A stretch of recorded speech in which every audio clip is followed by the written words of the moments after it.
নমস্কার বন্ধুরা, আপনারা দেখছেন শ্যামলী রান্নাঘর। আজকের আমি বানাবো চিলি পনির। তো এখানে আমি 200 গ্রাম পনির আছে, ছোট চৌকো চৌকো কেটে নিয়েছি। তো এখানে আমি 3 চা চামচ কর্নফ্লাওয়ার নিয়েছি।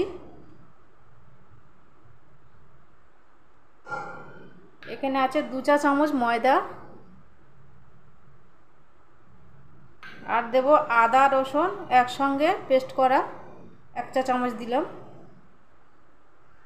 সামান্য পরিমাণে নুন দিয়ে দিলাম। হাফ চা চামচ গোলমরিচের গুঁড়ো দিয়ে ম্যাগনেট করে নেব। সামান্য 1 চা চামচের মতন জল দিয়ে নিলাম। কড়ায় আগে থেকে তেল বসিয়ে দিয়েছি, এবারে পনিরগুলো ভেজে নেব।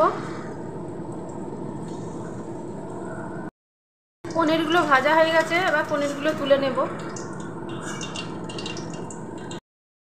এখান থেকে তেলটা একটু তুলে নেব, অনেকটা তেল আছে। এই তেলের মধ্যে তরকারিটা হবে। ওই তেলের মধ্যে দিলাম 1 চামচ রসুন কুচানো, আর আছে 1 চামচ আদা কুচানো।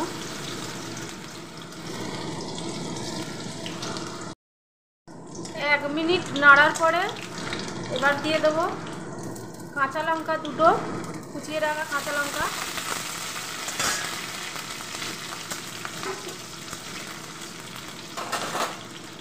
এবার দিয়ে দেবো ক্যাপসিকাম কেটে রাখা, এরকম চৌকো চৌকো করে কেটে নিয়েছি।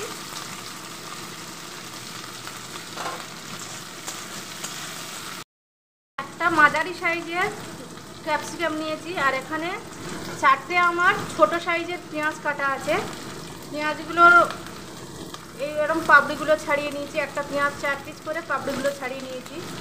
তো পেঁয়াজটা দিয়ে দিলাম।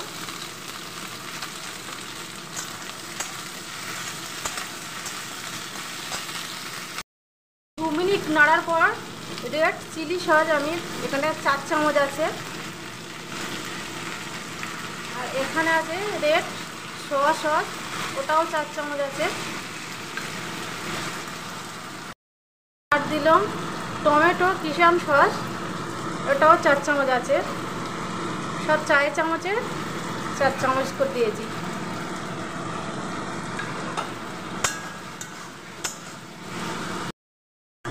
হাফ চা চামচ এখানে আছে গুঁড়ো লঙ্কা, আর দেব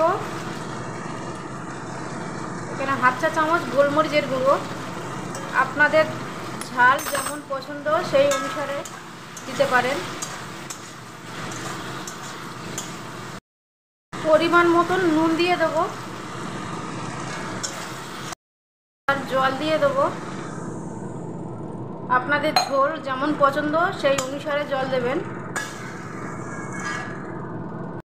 আর দেবো 1 চামচ চিনি দেব, একটু মিষ্টি মিষ্টি হলে ভালো লাগে খেতে।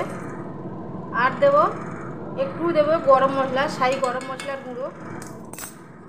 তো বন্ধুরা, এই যে চিলি পনির পরোটা দিয়ে রুটি দিয়ে খেতে দারুণ লাগে। একবার হলেও বাড়ি ট্রাই করবেন, কমেন্টে জানাতে ভুলবেন না।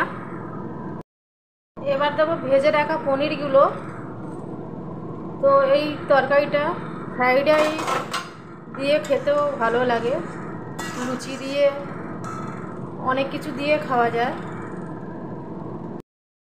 তো চিলি পনির হয়ে গেছে, এবারে নামিয়ে নেব। তো বন্ধুরা, ভিডিওটি ভালো লেগে থাকলে তার লাইক কমেন্ট শেয়ার করবেন। শ্যামলী রান্নাঘর চ্যানেলটিকে সাবস্ক্রাইব করে পাশে থাকবেন। সুস্থ থাকবেন, ভালো থাকবেন। আবার দেখা হবে।